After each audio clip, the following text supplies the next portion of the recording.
Alright, so our 635 went down yesterday. We noticed that the U-joint was right behind the transmission on it, was going out, and so we got on the phone right quick with Tigercat. Nobody had one.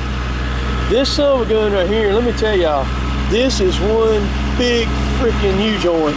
They shipped it into us, next day aired it into us out of Georgia, and my dad picked it up this morning from UPS before it got put on the truck. Brought it up here. It's about 9:30 right now. I got a mechanic out, Randy. He's over there taking the old one out. But this is a non-greasable U-joint.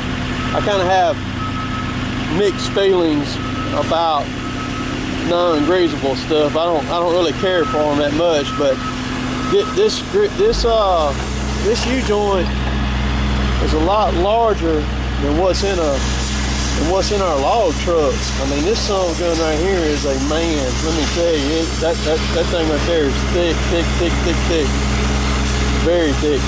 300 something bucks for that U-joint. And the one behind it has got a little slack in it too. We just found that out, so we're gonna go ahead and order it. But it's still, the machine's still runnable like it is. So we're gonna go ahead and order the other one, get it shipped in here. But I'll walk over here and I'll show y'all the machine here in just a second. All right, so now we're working on getting the shaft out. There's the front part that's bad right there, but I had to take the whole shaft out. Here's a cap off the back U-joint. This is why I don't like non-greasable seal stuff. This thing is dry as a bone in there. That grease is gone in it, and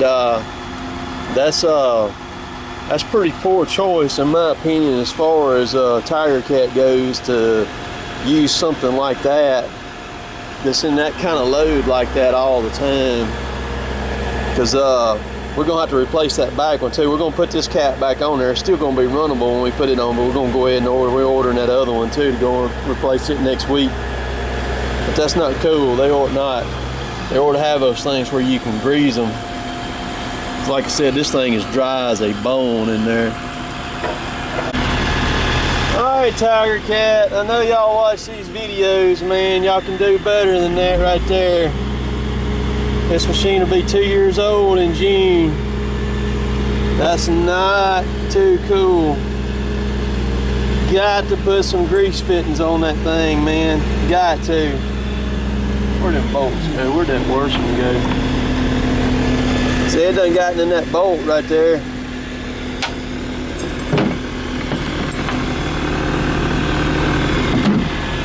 Need some grease fittings.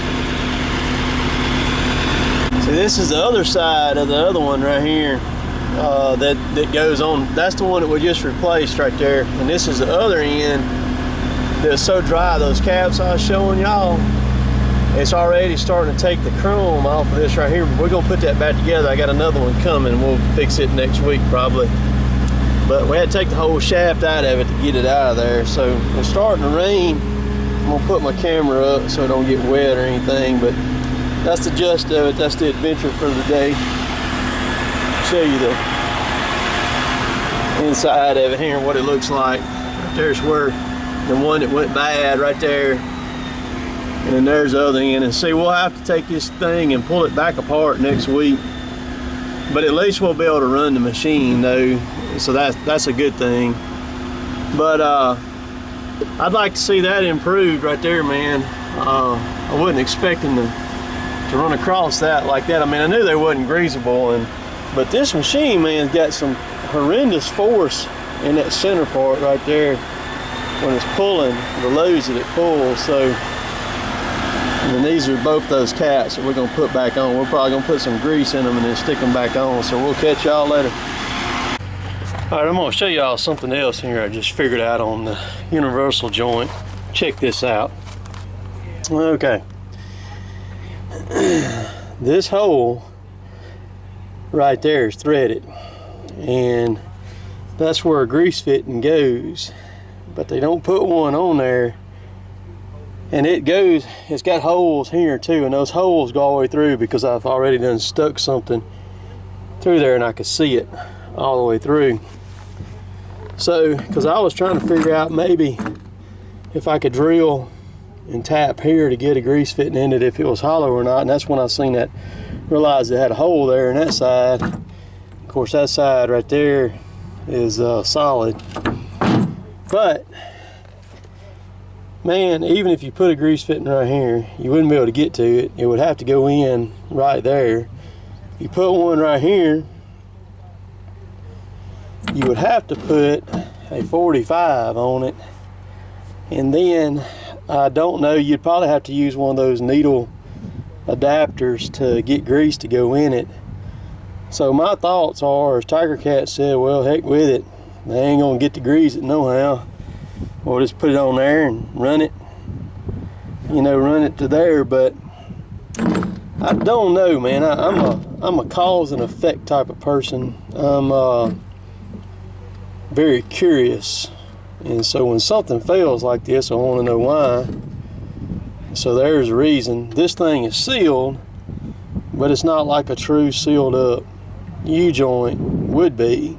That's the reason why it didn't last quite 2 years. But you know, Tigercat could do a little bit better than that.